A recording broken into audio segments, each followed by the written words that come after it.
All right, start the show. Start the show there, Eerie. Hey, everybody.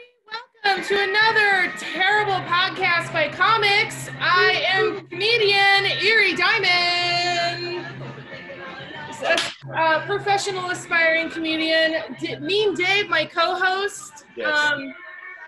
And I'd like to introduce our two guests for the evening. Jenn Gonzalez, all the way from Los Angeles, you said? Yay. And Well, she's our from San Jose, favorite but she lives in Los teacher, Angeles. Eric Summers. Yay! Yes, Eric Summers. Well, Exactly. Thank you. fans of the show, people of this show and the comedian show and tell are well acquainted with Eric Summers.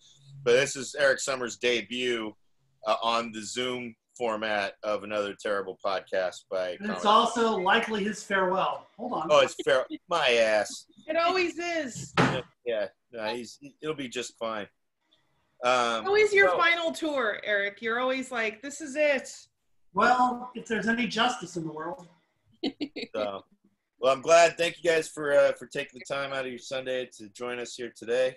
So, as we normally do, for those who don't know, everybody who's on the panel here, we have a segment that we like to kick off to have our guests introduce themselves called "Listen Up," where we practice our listening skills as well, being people that constantly interrupt each other.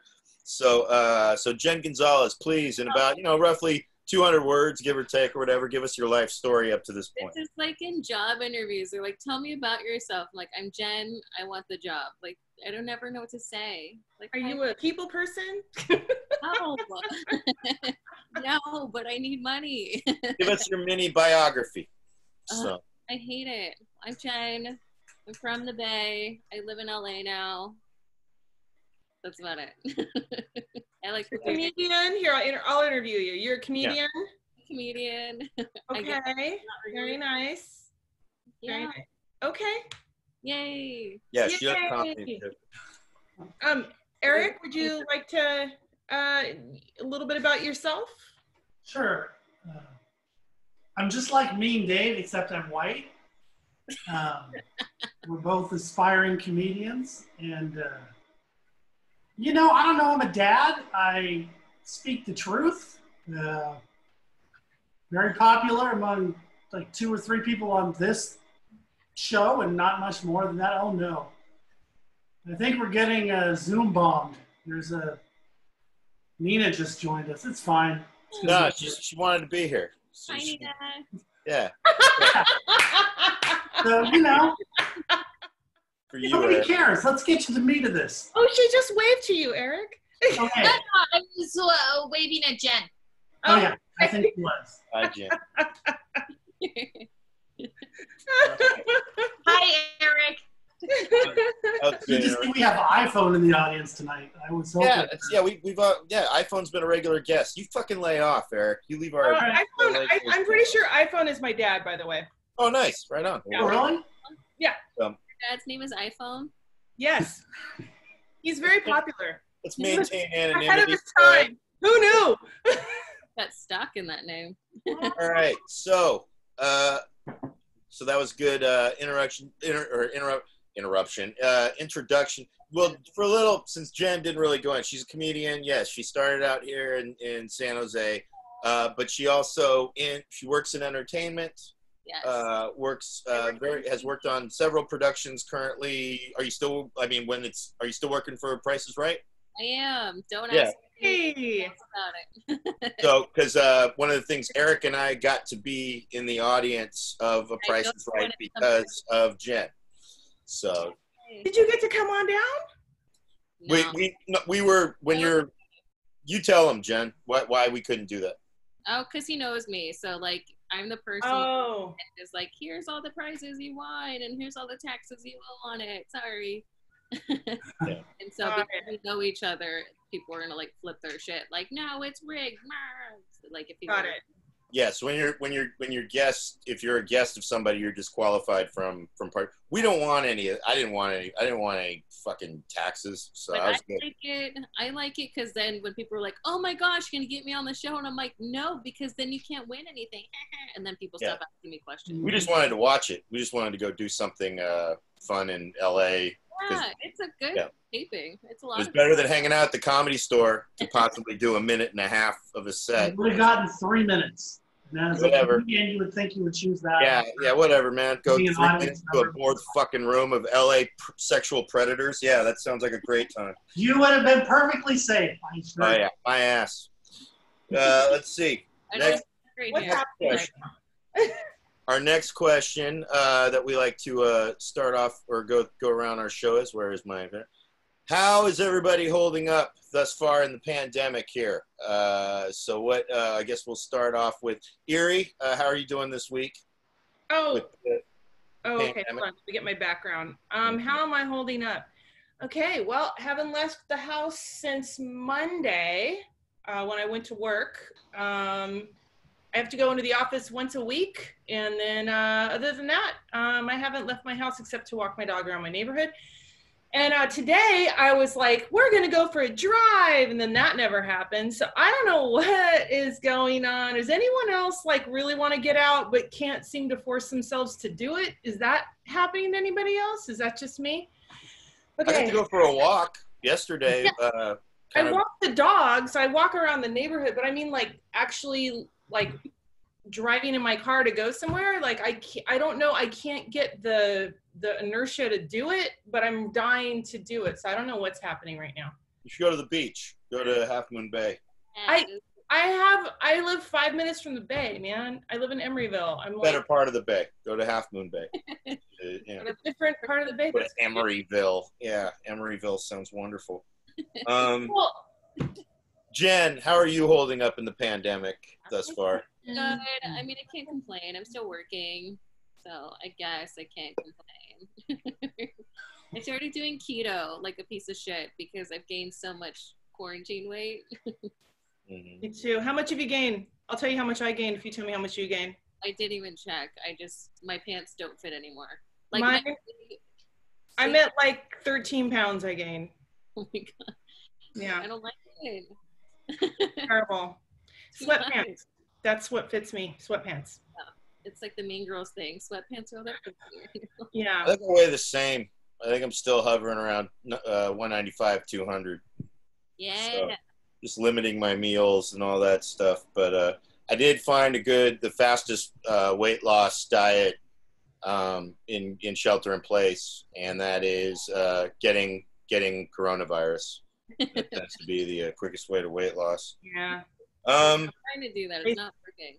All right, and now for the guy that really, yeah, I was gonna say we I'm got looking to forward to his answer, because we know, if you follow him on Facebook, we know how this has been. But Eric, from your point of view, how are you holding up in the shelter in place?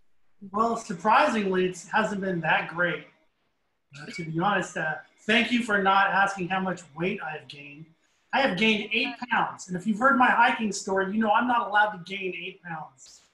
Because blood pressure goes, and then I go, and then it's not good. But I lost 3 pounds of hair 3 days ago. Yeah. And you probably can't tell because the video isn't really doing justice to how bad my haircut is. But allow me to turn around and show you my tan lines. Wow. Yeah. Wow. I asked for a little trim. A little trim. You gotta keep that in your set. That's the best joke you have. That was You know what? And that will be one more than you. How dare you, Eerie? Oh, How dare you? Can we see the back of your head again? It looked like Sure. that was amazing. it looks like there's a patch. Or no, go to your left again. It looked like there's like a buzzed patch like they did. Well, you know, it's weird because it took her all of 10 minutes to cut my entire head. Mm-hmm. And it's weird that she would have only one bad patch. Yeah, it looks like they just accidentally like nicked. I mean, this is from a distance. I can't. I mean, I'm not there. Get a mirror. Get 2 mirrors and check the back of your Far head. worse up close. So yeah. You could do a self tanner or bronzer or something, maybe. Little bronzer for the back of my neck. Yeah. I'm just saying, right, Jen? I mean, That's what I was gonna say was bronzer. yeah, bronzer or a turtleneck. How much time were you spending in the sun with your old fucking haircut? I don't understand how it was. How it's so red. A good percentage of time. We actually went to the beach last week. It was great.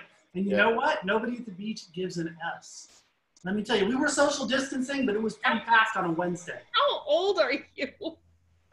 I'm 53. Yeah. Going on 75. You see the captain? You see the captain? That's my younger brother. I'm not lying to you. I'm unhappy. I'm not a happy person. For those who don't know, we've been doing these shows in March or whatever, and the captain has been sort of the theme of our shelter-in-place, quarantine, coronavirus. That's sort of our mascot that Eric introduced to us through our show and tell show, and thus I've even appropriated it for our show here. Where the hell's the captain? I know I got it right.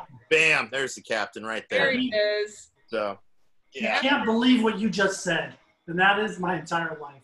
It is, and that leads us very well into our next topic, and that is, and we'll start with you, Eric, on this one.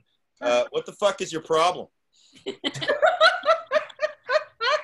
Do you, sir, own a mirror, for starters? There we go. Nina's displaying her birthday gift that she got last Oh my God, please. What is it? That's the Oh my God. You got a poster version. That is the most thoughtful gift I've given anyone in like my entire life. So I'm really I really don't appreciate Nina mocking it.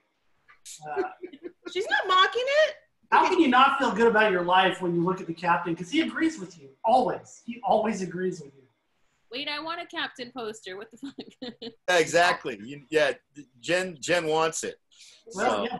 I think you need T-shirts, Eric. You need to get on it, man. It would be an Eric Summers Well, t-shirt. yeah, you know what? And then somewhere out of the blue, my grandma's friend, who's probably 117, shows up, takes all the profits, and I end up in jail. Well, that's gonna work. I'm not the author of the poster. Wait, that's not what it would be. The painter of the poster, the drawer, whatever. But You're sure that who did the poster? my grandma's friend. Okay. Come on, how powerful are they really? You could definitely make T-shirts out of this. I mean, Grandma took credit for it. That's what. No, she never took credit for it. I thought she did. No, she didn't. You've only heard the story a dozen times. It's good to see you're paying attention. It's hard to keep up with that story. I mean, it's like is rubbing off on you. Yeah. I don't want to interrupt the show, but I just want to say Eric thought that his grandma did the picture and then found out in the middle of his share that he practiced all day long, according to his daughter, that it was in fact not true. You are as good at misinformation as the Trump campaign. You really got to go into politics. Oh, That is not what happened. Eric, you've gone after 3 people so far on this podcast. Well, that's only because there's only 3 people who have talked. My grandma took a painting class. Let me just get this out of the way. She took a painting class, and then she brought home a collage of animals that were perfect, that were actually cutouts from a magazine. And then she also had this picture, and I said, oh, I love this picture. And she said, oh, yeah, my friend did that picture. Do you want it? And I took it. And that is a hell of a story, I admit. I don't think that's what you just said. Wow, great story, man. Thank Great you. story. I always bring my A game to the biggest podcasts. Okay. close enough for jazz. All right. Anyway, that's all I'm doing. So, really, I mean, as you can see, the question was kind of directed more towards Eric, but I'll just go around. Jen, what the fuck is your problem? Got any problem? Whatsoever? I'm just hungry, all right? That's You're hungry? Problem. Yeah. This keto thing, there's no carbs, no anything. It's like grass and like butter and like meat sometimes. And it's fucking horrible. I hate it. Why am I doing this to myself? Yeah. I need to go back on the grass, butter, and meat sometimes. Don't do it. You know what? Eat the cake. Why not? No. I accidentally bought tortillas the other day, and that's it. It's never an accident. Yeah, it's not. It's deliberate. God, so good. Oh, I'm sorry. I'm just rambling. I'm sorry. Well, then we'll get to you then, Eerie. Yeah, sure. Ask me what the fuck my problem is. It's not the first time.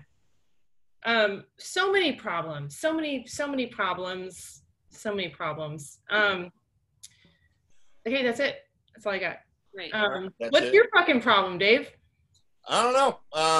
Things have been pretty good, really. Yesterday, what was really nice was I got a surprise I was hit up by Sean Boyles, who we all know and love, you know, from doing this show and whatnot.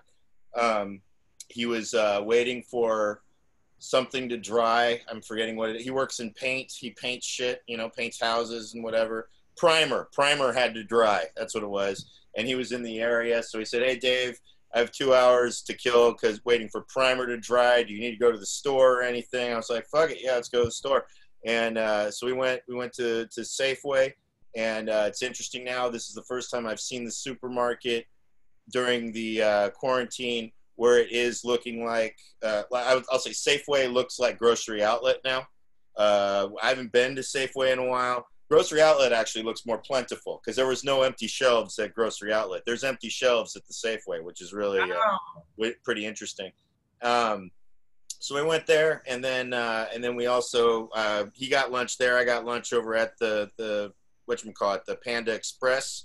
Thanks to Kimberly, who's not here today, but Kimberly, one of our recurring audience members. A while back, she sent me a Panda Express gift card, like just out of the blue, because there was like another comedian was playing a game where if you won the game, you would win like food, win whatever your choice of food was. And I would always keep saying Panda Express. And then I would even just post Panda Express on his other posts that had nothing to do with the competition. So Kimberly sent me a gift card, got some Panda Express. And then he still had another like hour and a half of primer waiting to dry. So then we were near the lake in Newark. There's this area that my parents are familiar with. It's called the Lake. It's a real nice, it's just a nice quick walk. Like it's not like Lake Elizabeth where it's like I think like a couple miles. This one's like, we walked around it in like 45 minutes. It's about like a half hour, 45-minute walk, Mom. You remember? Yeah, it's about there. Yeah, we just did a nice little quick once around. A lot of ornery geese, like geese that are just, you know, we have a lot of geese with attitude in our area. Yeah. The geese in our area, we watched them do this. They're such fuckers, man. There's a lot of geese, and there's this, somebody was handing out all the bread, or they're on the island in between, like by the lake, there's like an island where between the two roads that are by the lake. And there's one lady, she's like there, she's passing out, you know, bread or whatever. So all the geese are going. And this slow, big bunch of geese are walking slow, but they stop because they are waiting to cross the street when a car is coming. Like they literally are waiting for the car to come. And then they'll be like, now we want to get out there. So because it's no fun to cross the road unless we're blocking fucking traffic. So we got prick geese in Newark. But about that, yeah, beyond that, it was actually a nice day. And then we had a wonderful show last night. We did the comedy drive-in here in Newark over there at Swiss Park. Larry Bubbles Brown was the headliner. We had pretty much all women except me. Before that, Nina was on it doing a set. It was a great show. The funny thing was that we got our first noise complaint from the neighbors. Oh, wow. But here was the thing, and I didn't know about Mike. Yeah, that's right. Mike Bucci's here. I totally forgot. Mike, this is all due to Mike. We got our first noise complaint, but as they pointed out, these people that moved into the homes that are there, they had to sign a waiver saying that they won't complain about the noise because they're right. Swiss Park is a venue, so they're gonna have live music and all that shit. So when we had police officers come through, which we figured it was about the honking, we didn't have to do anything. We didn't have to stop. Put it that way. Like we could still be honking and whatever because their complaints kind of are moot. But Mike just told him like, hey, you know, when Mike was doing his set, like, hey, you know, if you just take it easy on the horns for our neighbors, da da da da. So then Larry Bubbles Brown goes up. He heard this, by the way. Larry was getting ready to go up the ladder. He hears this, does his set, and thinks he's bombing because they're not honking as much. And he was killing. Really? Oh my God. Yeah. He did like little over 20 minutes, and then but he thought he was bombing by Nina and I were consoling him at the end of the show, just being like, you didn't bomb. Everybody thought you were awesome. Even Mike just called me today and told me that they got a bunch of messages and emails. People were saying like, hey, he was great. He didn't bomb.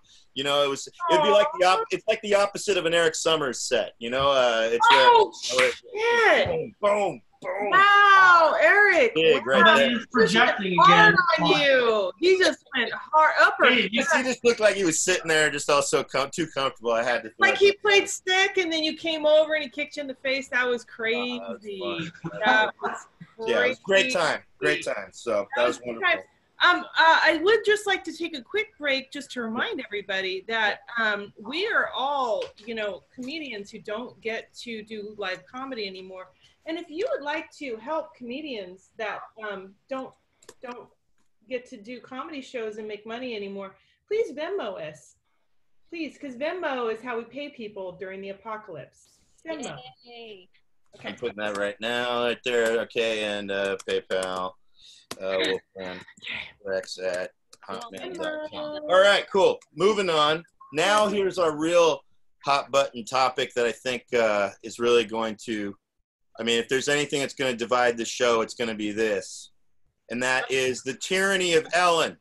All right. The tyranny of Ellen, the reign of Ellen DeGeneres is her empire is crumbling, all because people are finding out that this illusion of a nice host of a daytime talk show is in fact not nearly as nice as she portrays. So since he has the haircut closest to hers, let's start with Eric Summers. What are your thoughts there, Eric, on the downfall of Ellen DeGeneres, my man? Well, I think it's just sad. It is, what's sad about it? It is a sign of cancel culture. Ellen is great. If you watch any of these daytime talk shows, she's the only one worth watching. Like, she's funny and she gets people, and every joke has to have a butt to it. If you think she's not a good person because she tries to keep her staff in line, talk about entitled, ungrateful people. You're working on Ellen. You could be working at What the Clock. You know what I'm saying? Oh, hey. She's, hold on. Now, wait a minute. Hold on. Respect here. Just respect. Dave. Yeah. One thing I do want to say. Now, when I read the report that one of her executives was sexually harassing staff members, obviously that's wrong, but that wasn't her. Now, that being said, whoever said Ellen was a nice person, have you seen her game show? That is the most mean-spirited thing on television. She gets her jollies watching people fly into buildings. Like, that's sick. Like, me, Dave, you should be a fan of that. I'm going to look it up, actually, after the show. People falling down the stairs is what Ellen thinks is the funniest thing on the planet. It's like trap doors and like big foamy things punching people in the face and shit like that. You have to be evil to enjoy that show. That being said, I don't enjoy the show. I'm a good person, but whatever. She's a fantastic comedian, and it's sick what they're doing there. I love Nina. Nina did bring forth a good point. Wonder how much Eric practiced his response to this Ellen. I did not practice at all because I already had a response. Very well rehearsed. It was very well rehearsed, Eric. It came off naturally. So I just want to let you know it felt very impromptu. So it's good. I would like to ask Jen. Let's ask Jen. How do you feel about the Jen knows. Jen knows the dirt. Situation. How do you feel about that situation? I worked on that show, and they were like, "Oh yeah, it's a terrible show to work." Like, there's a lot of turnaround on that show. But here's the thing: is a lot of shows are with terrible people. Like, exactly. Not a lot of shows are great to work on. Like, people don't know that. Mine excluded. If anyone from work is watching, we have a great environment. Please don't fire me. I love the job. It's pleasant to work with. But that's true. She has kind of hypothetical though. Jen has kind of things to say. Hypothetical show that maybe wouldn't be the best to work on, just hypothetically. Like, let's just. You said the James Corden show. She said that. That's Really? I'll take the bait, Jen. He's like known for being a monster. I've met him before. He was fine with me, but like, ask any LA restaurant server, he's a monster and a half. Like, wow, really? He's one of those guys that's like, don't you know who I am kind of thing. Like, there's a friend of mine who was like, oh my gosh, he got upset because he wanted to sit outside and then it was too windy and he got upset with the servers about weather. Wow. I don't know if anybody's cared about late night pat of butter, that little English pat of butter, huh? Is that? It's not a nice person. Like, nobody's cared about late night hosts since Conan either. Like, I don't really think anybody's. I forgot that Seth Meyers even had a job, and he was doing one. And Yeah, I mean nobody, because that used to be the late night hosts used to be the cooler hosts, and then the late show hosts were the old goats, and then but after you lost or after Conan moved, and I don't even remember who else. Colbert I think was one, and yeah, it just I don't know. Who cares? You know what I mean? Ooh, what's Colbert like? Let's dish. Oh, sorry, I don't know. I don't know if anybody knows what Colbert's like. Oh, Do you know, Jen? I haven't heard that one. No. Yeah. I wouldn't tell him that one. He's a sweet guy too. He seems like it. But then again, we thought Ellen was sweet. I thought James was sweet, but apparently he's a dick master. Like he's a dick face. That's just terrible. I'd like to really quickly thank Nina for tipping us. I appreciate that. Nina is a good person. If you guys want to be good people too, you can tip us at. Beautiful. That was beautiful. The what about you, Eerie? How what are your thoughts on it? I don't know how to feel about it, and I'll tell you why I don't know how to feel about it. Because I've worked for a lot of companies where there was like a whole bunch of dickheads, and then there were a lot of not dickheads, and then like I feel like you would think the boss would try to set the culture, but a lot of times the boss is like not even in the building, kind of you know what I'm saying? Like I don't know how to describe this. I worked in retail. Do you guys know in retail, there are things like people that sell shoes and are sexually harassing you at all times because you work in cosmetics. And that doesn't necessarily mean that working at Nordstrom's is a sexist place, but there's a section of the store that you don't go into alone because you're going to get sexually harassed. You see what I'm saying? Do you know what I'm saying? It's terrible. And it's like, I'm just saying there's like, I think that anybody that works in business, big business, where there's a lot of different people, it's really hard to say that let's just kill the whole business. It's like they should take care of that, but they don't. But then there's really good people in the building, and I don't want to be thrown in with those bad people. It's just tough. You know what I mean? I know what you're saying. I know what you mean. I know what you're saying, and I know what you mean. Moral of the story is it's hard to be a woman. Oh, thank you. Okay, yeah. Actually, Jen and I, we should do a thing about ladies, but then Dave would have to mansplain it to us. So, perfect. Try being an older white man. It's a piece of cake, I promise you. I knew I should have chosen. Here's the thing. Tell them how easy it is. Come on. Tell them how easy it is. How do I swipe? They love us, right? Nothing but love. Eric, I love you. Thank you, Jen. We'll get to that. We'll get to that there, Jen. Next topic. Take our time here. All right. As far as the tyranny of Ellen, I've actually been more interested in Ellen. I want Ellen to be meaner. I want her to be nastier. I want her to come out. Fact is this week, both one of my favorite bands, the Melvins, came under fire for a 2-year-old interview that this guy Buzzo did with the head, or not head. He was the guy who started, but then he left him the Proud Boys thing. And so naturally, it's not a good look for a gentleman to be on this dude's show, who then everybody kind of considers modern day white pride shit, whatever.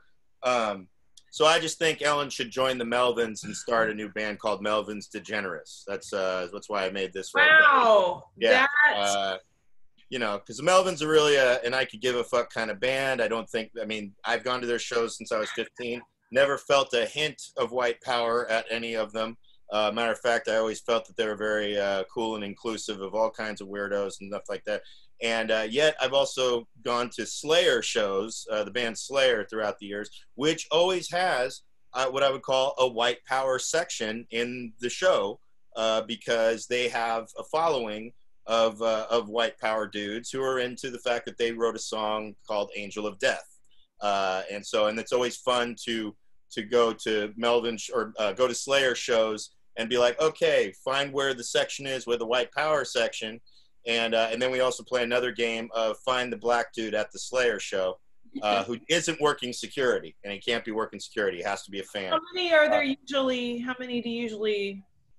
You'll find like a good. I mean, it depends on where you're sitting and how big the show is. Yeah, 2. Jason says 2. We've found upwards of about 5. Okay.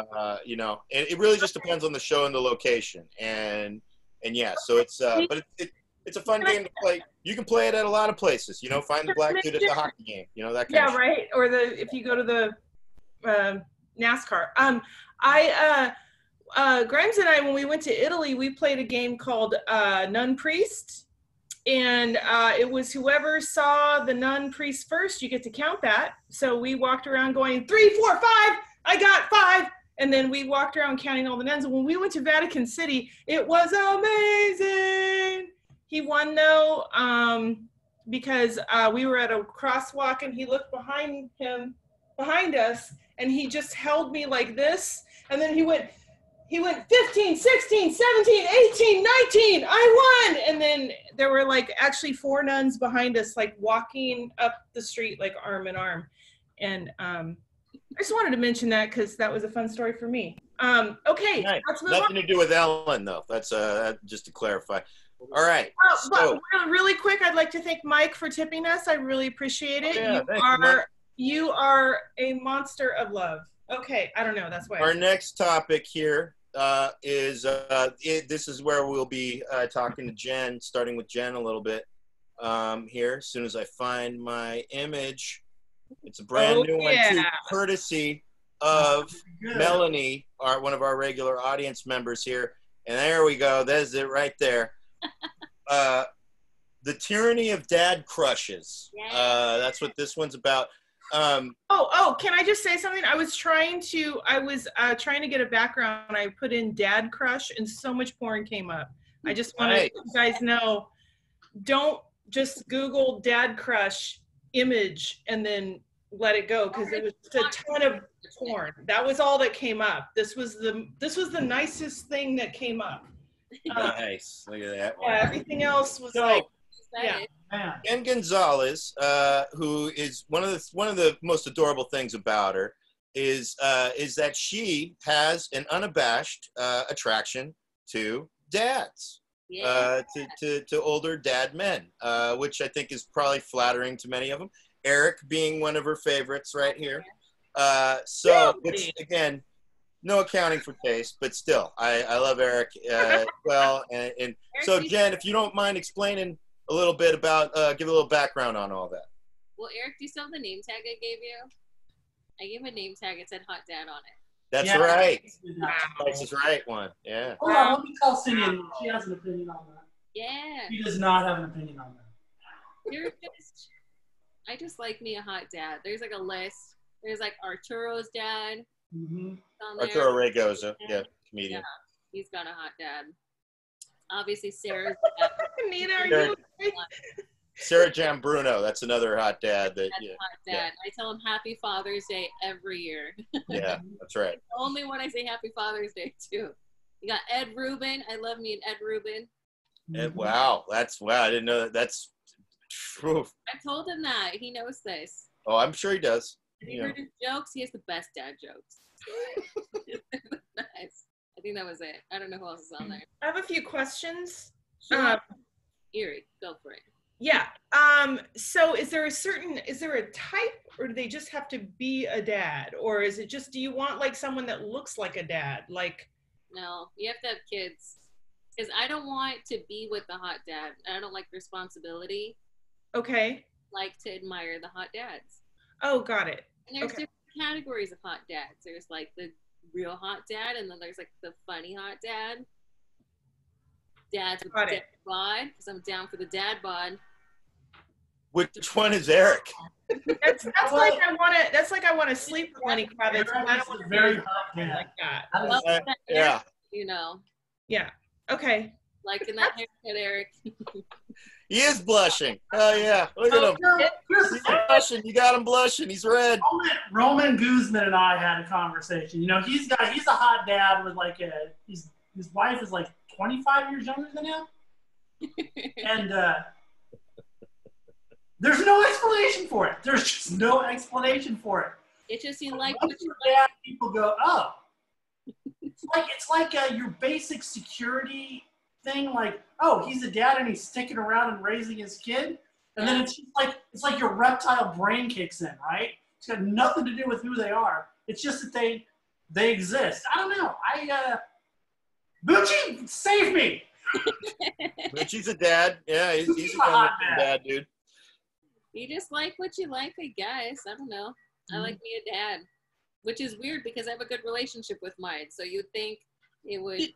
Do you date hot dads, or is it just something you like to look at, or? Her dad, there's a comedian named Faco that we know. He's not on Facebook and all that.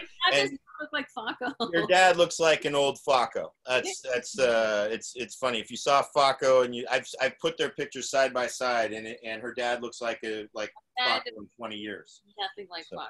Yeah, he does. He does. Wow. How dare you? Yeah. So, I mean, you could just picture in your mind's eye, if you don't know who Faco is, just picture a Faco in your head. I think you can kind of, and then just age him 20 years by what the picture is in your head. That's what her dad looks like. So. Fine. All right. Well, the tyranny of dad crushes. So is all this stuff, how does this make you feel? Do you feel like an object, a piece of meat there, Eric? Or is this uncomfortable or? Thanks for asking. No problem. Hashtag dad too. The thing is, if you're not like a creepy dad, it can't make you feel anything other than let's move on. Is that a feeling? Let's move on? I don't know. You think about the captain and you go, well, that's ironic that when you're 30 years past being able to be in the game, oh, that's when you're in a category? Okay, that's terrific. And now I'm in a bunny face head on a meme next to a squirrel that's 30 times your more happy popular. place. Says this is your happy. You're in a category. I mean, you should be happy. You at least. Yeah, this is your happy place. You ungrateful motherfucker. All right. Yeah, we all want to be sexy at some time. Like mine was a while ago. Yours is now. You should be happy about that. You know what I mean? Yeah, man. I'm very happy. Can't you tell? It's weird. I must give up. Great. By adorable, lovable people like Jenn too. You should only be so lucky. Yeah, she's awesome. You're welcome. I thank you, Melanie, for the tipping us poor, terrible artists. And I mean, not poor. No, we're not terrible. I'm just saying in a terrible place. I really appreciate you tipping. Think about what you say. All right. So our next topic. Okay, since Eric clearly is knowing what it's like now to be a woman in modern day society for only about 5 minutes, and look at how well he's taking it. We'll move on to a more comfortable subject for him, and that is the tyranny of Zoom shows. Zoom shows, which is what you're participating in now. If there's anything that I know that Jenn and Eric have common ground on, is their disdain for the average stand-up comedy Zoom show. So, Eric, let's let you blow off some steam. I'm sure you got some building up in you. How are you feeling about Zoom shows now that we're in August, past the halfway point of the year and all of that? How's your attitude been towards them? Well, it's like the sirens in Greek mythology. They sound like, oh, I'm going to get to do stand-up comedy, and then it turns out to be the most evil thing that there is, because you are performing into a vacuum, and it's your shows are good, like your show and tell show, or even this one sort of, where people are having, there's not a high expectation to be such a dick. But these Zoom comedy shows, and people are, the last one, and Nina can back me up, and Nina had a great set on the last one. Someone had their fire alarm, in their house, like their smoke detector, the beep, beep, when you need to change the battery for the entire show. I mean, and I like to say that's what blew all my punchlines, but it's just, you can't do it. There's a give and take in stand-up comedy, and you need to know when you're able to pivot, right? When you're on stage and it's not working, you just move on, and there's none of that. I mean, it makes a show where people are sitting in their car look like you're performing at Madison Garden, because there's some live feedback. It's brutal. And anyway, so I'm on the fence. They're okay. Zoom shows are. I like Eric or Nina put forth the theory that your set was on fire so much that it set it off. That's Okay. what. Yeah. There you go. Look at you, Nina, being so sweet. So I mean, how could you? Hang on a second here. How could you not? I mean, if you want to see Eric back in the day when he was on stage, there you go. That's the fire. There he is. How you Right doing, there. buddy? Look at all that hair. Look at Once You know, Eric and I were sitting at a Sally Tomatoes waiting for our show to start, and he goes, "Will you just say one nice thing about me?" And I said, "Eric, you have great hair for a man of your age." And he was like, "Thank you." God damn it. Like anything I would ever say to anybody. Ask anyone to say anything nice about anything, let alone myself. You people are making stuff up, and I appreciate it, but still, no, that never happened. But you do. You have great hair for a man of your age, dude. You really do. It's amazing. Thanks for the qualifier. He is for a dad, for a hot dad, with not my words, but for dad and with a Dave, just tell us how you feel about him. 7-year-old and all that, you really don't have any gray hair. That really, I have more gray hair that's visible. And I don't think I have more than you, and I have no kids. You don't diet, right? You don't diet or anything, or no. Look at him. You don't know. But if I grow my facial hair, it comes in all gray. So. Oh, it does. Oh wow, that's interesting. I want to see the Summer's beard. I'm sure. Yeah, exactly. Jen's all for it too. Believe it or not, it's a tad spotty. It doesn't quite connect. So I still want to see it. It would go very well with the back of my head. You should shave your initials in that if you're gonna go. You know what I mean? For fun. I have a feeling it would resemble the bunny thing around his head. In where the fuck did that? But I want to hear what Jen has to say, because if she hates Zoom shows, Jen, we really are kindred spirits. Thoughts on Zoom shows, Jen? I just don't want to do them. Fighting against it, huh? Well, no, it reminds me of like chat roulette. Do you remember that shit? Yeah, everybody kept taking their penis out. Yeah, I don't. Yeah. I am sent enough dicks on Snapchat. I don't need another outlet for unsolicited dick pics to come out. I don't know. It's not for me. It's just I'm cool with waiting till live stuff. I don't need validation that bad right now. Can I mention something really quick? Does anybody feel like Nina is on Big Brother and we're just watching her?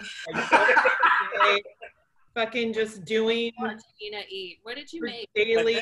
My favorite is though when she would take a drink of her bottle like it's filled with vodka, but it's just sparkling water. It's just, I mean, she's just pounding it. She's just pounding it. I have an image saved from her. If her comedy time capsule, which is on YouTube, highly recommended. Eric Summers was actually one of the interview subjects on it, and but on there I got to save an image. Let me see if I can find it here. That's one of my favorite images. I believe I got. Yeah, here we go. Bam. Nina G pounding one of her drinks during one of the. So I just saved that shit, and I'm like, I want to just have that. No, Nina, I just want you to get like a channel. We can just tune in and see what you're doing. I saw you so far. I've seen you cleaning out your cabinets. I saw you getting some food. It's now she's having the loveliest dinner I've ever seen. I just feel like outside and like nature, and it's like the queen or something. It's amazing. Like anyway, sorry, I didn't mean to. It's just go ahead. I'm sorry. I'm a terrible co-host. Go ahead. Yeah, so you're not down with Zoom, huh? I get you. It sucks, but then no, it doesn't. Then it's the only way you can. No, I don't feel like it's good. It's not. I'll tell you what sucks. It's everybody's fucking attitudes. That's what it sucks. No. It's hard.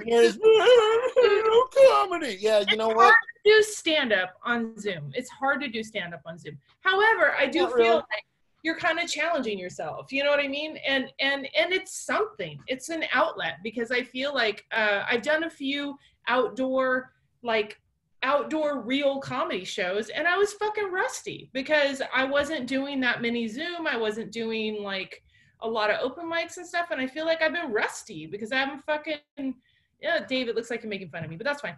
No, I agree. I'm agreeing. You know what I mean? Nina has a thought on this. I was fucking rusty because I had not been doing enough of the Zoom, and I got in front of real people, and So, the thing about it, I always feel is that if you actually practice on Zoom and in spite of your shitty fucking attitudes, and you might remember some of those jokes or whatever, but when you get in front of actual people, whether it's a outdoor show or whatever it is, you actually the joy you'll have, your natural instincts, all that stuff will make you perform with that much more enthusiasm. Nina, you said you had a thought on this. I'm very curious. I was talking about it this morning, that much like the talkies came and the silent film actors had to either transition or die, this is that for us, but it's only temporary. So we need to adapt and we need to be flexible in order to sustain our art form, and adaptation is an important thing. And there were silent film actors who survived it and others who did not. And I'm going to write something. I love that. And the irony that she uses the comparison to silent film actors, especially in Eric Summers' case, just for the fact that on Facebook he never shuts the fuck up. In the Wait, Dave, I'm sorry. Dave, had we gone too long without insulting Eric? Is that what happened? Is there I want to get in these preemptive jabs because, as we know, the last time we invited Eric onto our show, you got a page and a half of notes I did. The next day. So, anyways, before we go any, can we mention that really quick? We just did. I just did. Can we mention just in case you guys want to know what that was? We're gonna have a section. We're gonna give Eric complete time to address any critiques he may have of this show. But before we do that, I'm calling an audible here, and now is time for the part of the show that you mentioned earlier. This is Let a Bitch Breathe, where just the women get to talk. Nina, you can join in as well with this part of the discussion. So hey now guys, ladies talk.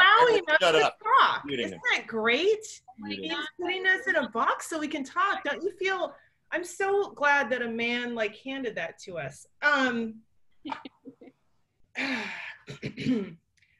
Jen, do you want to start with just what's it like being a lady in your world, in my world, in all worlds? And I must say, the only thing that makes me want to do Zoom shows is that creepy guys aren't going to come up to me afterwards, and I'm not going to think that someone spiked my drink. So that's a plus. Yeah, 100%. Yep. That's really sad. Okay, let's do a thing. Any comedians, ladies, let's do a thing. Let's do a little bingo card. Has anyone ever said, "Oh, you're too good of a lady to be telling jokes like that"? Anybody? You shouldn't say stuff like that because people are gonna think you're slutty. Yeah. No? Oh, just me. I like a lady. It was because I talked about my bucket list having fucking a black guy. I think that was the one that, yeah. Who doesn't want to? I haven't done it. What was you're really funny for a woman. No, Nina? No? Oh, I get guys telling me that they could ass fuck me as a cure for stuttering. So oh wow! Do the impression on here, but Nina gets wow, in a way different direction. That's much more terribler. That's horrible. Oh wow. Wow, so they go right for the thing. Okay, good to know. They go right for the disability, huh? That's great. Yes. Wow, that's so classy. That is so classy. So lucky, Nina. My God. Are you fucking kidding me? I get the ones that are like, oh, I would have laughed more if you didn't swear as much, or you would have been funnier if you weren't as dirty. Or like, normally I don't like women comics. You know? I've gotten that one a bunch. Yeah, normally I don't think women comedians are funny, but you were good. Oh, wow, thank you. Yeah. And then I just get people who stand way too close to me and just like trying to give me notes on my set. And it's like, good, man. We're good. Unless it's Eric, then it's fine. Oh, well, that's good. I'm glad. Oh, how about this one? This is for everybody. You can have that one. Has anyone done that one to you? Oh. You can have that one. Family parties. It's all that. Not funny. That wasn't funny. But it's mostly by Italian men. So that's also part of it. I just started saying, I'm not going to use that, but thanks. Never gonna no, I'm like 100%, dude. I'm closing out my next set with that. That's dope. Thank you. Your dick is huge. I'm sorry. That was terrible. Dave, do you want to, I'm going to throw it back to you. You like to mansplain what we just talked about. So yes, now it's time for our rebuttal to anything that's said. I really personally don't have really much of a mansplaining to do on anything that you brought up, but I know the reason why I even say it was because, again, the last time that we had Eric on our show, the very next day we had pretty much, or I was dragged into a chat that was initiated by Eric that was about.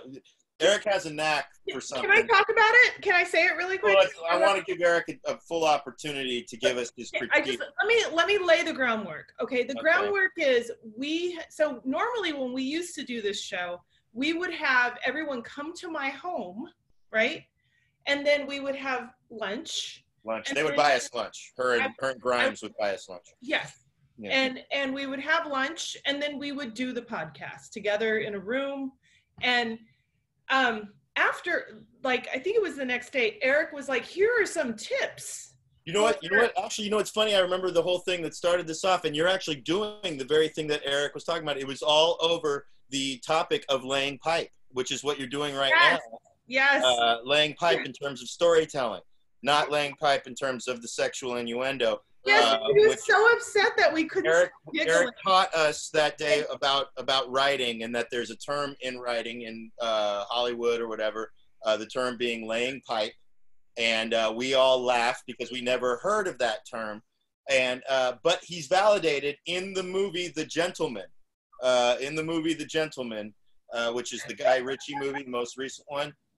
Hugh Grant playing a character who constantly is coming on to the character played by Charlie Hunnam, ends up talking about screenplay. He wrote a screenplay or whatever, and he's talking about the term. He mentions laying pipe, which then I texted Eric. I said, "Hey, you're validated. They mention laying pipe in terms of storytelling, but it's also being said by a gay man who's incredibly trying hard to come on to the character that he's laying pipe to." So. Did he end up laying pipe? Eric sends me this long text, by the way, about how I could make the podcast so much better. And I'm like, I'm not the only person on this fucking podcast. And he's like mansplaining how it would be so much better if I did all these different things. And I was like, I've got a great idea. And I bring Dave in and I go, could you fucking tell your friend to shut the fuck up? And he was like, Eric, what the fuck are you doing, man? Why are you? Well, I said not again, because Eric doesn't just do this. Why did you only text me, Eric? Did you? Eric done this to two the other woman needed to change her thing, or Eric, no, it's not a woman thing. He's done this. And that's exactly what I wanted to say. Is I want to stick up for my friend here. He did not do this because you're a woman. He does this to everybody. He does. Why didn't he include Dave? Dave is also, he is half. I thought he was helping. I guarantee it. That's what he did to. Then he should have messaged us both then, but he didn't message us both. In fact, he got upset when I put Dave on the chat. Oh yeah, because he knew exactly. He was like, no, just suggestions, Dave, just suggestions. Like, I'm like, okay. Like you were bullying me. We've laid enough pipe. And then you're like, oh, sorry, I didn't realize you brought security in. You've laid enough pipe now. We've got it now. So Eric, now your turn to, I guess, rebut all of that, as well as what's your critique for the show now? Get it off your chest now. Well, let's just back up a little bit and talk about that. I don't like to use the word, but you use the word. We'll call it the ladies' session. What wasn't Let really it breathe. ladies. Yeah. It was Eerie making a bunch of bad feminist jokes. That's what it was. It's fine. Eerie, it's fine. But here's the thing. Let me tell you where I'm coming from. I was doing stand-up for 2 years and 9 months before I got my first show that wasn't a bringer show. 2 years and 9 months. Because nobody's looking to give a 40-year-old white guy a leg up. Nobody. There's not a woman comic who can do it for 3 months who isn't booked 3 times a week. So what that means is older white guys have to get really good before you can get booked. Because we're looked at as competition. And a lot of young, pretty women like you are get booked very rapidly. And then when things don't work out, you're looking to blame somebody, but really just get better. Now, after I did your podcast, let's be honest, and I want to pay you a compliment. In preparation for this, I watched Zoom shows, these Zoom shows you've been doing for the last 3 months. I watched one from 3 months ago, and I watched one from 2 weeks ago. You've gotten so much better in that now you're letting the guests talk. I promise you, when I did the first podcast with you, it was you and Dave arguing with each other for 35 minutes of the hour. It was unlistenable, and it was boring. It was like, how was your day? I had cilantro on my burrito. It was ungodly. It was so bad. And I said, you know what? You're a funny person, but just let the funny come. Don't try and be funny all the time and jump in and interrupt the guest and interrupt Dave. And Dave, I don't let him off the hook either. Everybody, look at tonight. He did a 10-minute whatever. We all did 2 minutes. He did 10 minutes of WTF. That's Dave. He likes to talk. But I thought there was hope for you. I was paying you a compliment, saying that if you just let the people talk, it'll be a more engaging show. I can be real, but you got to be real too. And just complaining because women have it tough. God, I know women have it tough. But not in comedy, you don't. You get more opportunities than men 10 times over. Do you have to deal with a-holes trying to bang you for spots? Yeah, I guess you do, and that's not good, right? Like, that's never happened to me. No one's tried to have me bang them for a spot. Not yet, but I'm sure Jen's young, and you know. Not yet. Jen, would you like to respond I'm not done yet. Let me finish. Oh, sorry. You say that it's mansplaining, but the fact of the matter is I got in worse trouble with Jeff Dean. He did. I gave him so much. I'm one of those people who thinks he's actually funny. And I said, hey, man, just do more of the real material. The same advice that Norm Macdonald got. Can Norm Macdonald take advice? Yes. Can Jeff Dean or Eerie Diamond? Maybe not, right? You cannot have so much ego. I know I'm a good person, and if I say something, I'm trying to help. Because I wouldn't bother with someone I didn't think had potential. You are funny. But if you're going to be so defensive, what's the point, right? Like, I wish you would pull that text up, that exchange we had on Messenger, and put it up. I have nothing that I'm running from. I stand behind it. And if you rewatch those early podcasts or listen to them, you'll see it's you and Dave bickering. And it's not good. I agree. Absolutely, Eric. So instead of thanking me for some helpful hints, which you kind of did on the thread, like, hey, I'm interested. What is your real feedback? Instead, you mulled on it and decided, no, he's just an arrogant guy who wants to criticize. But no, Eerie, you've been doing comedy for what, 2 years, 3 years? Four. No, I think 4. I've been doing it for 12. And the last show we did together, you were the headliner and I was just one of the comics. Right? So look at that. Tell me you haven't gotten really far ahead. And what do you credit that to? I'm sure it's because I'm a woman. I'm not saying it's because you're a woman, but I'm saying it didn't hurt. The spots you've gotten have helped. Right? And the only 2 people I have in my corner in this business are Nina and Dave, and that's because I'm their whipping boy. Like I said, Wow! Eric, have a good set. Eric, I booked you on my shows, Eric. I'm 100%. Are you okay, man? Are you gonna be okay? No, that's why I told you. Your blood pressure. He's our Ellen. He's our Ellen, man. Everybody thinks he's a nice guy. Jen, would you like to comment? Look, Eerie, you earned it. You earned it. Oh, no, it's fine. Eric, I'm fine. Eric, Jen, would you like to comment on anything? What the fuck, Eric? What about me? I just went on a whole rant how I'm in my top 5 hot dads. Well, you know what, Jen? You're new also, but Again. you have this natural sort of sarcasm that I just sort of. She's hilarious. She's pretty humble too, right? She's humble. She doesn't sit there complaining about how hard it is. Like, it's hard for everybody, Eerie.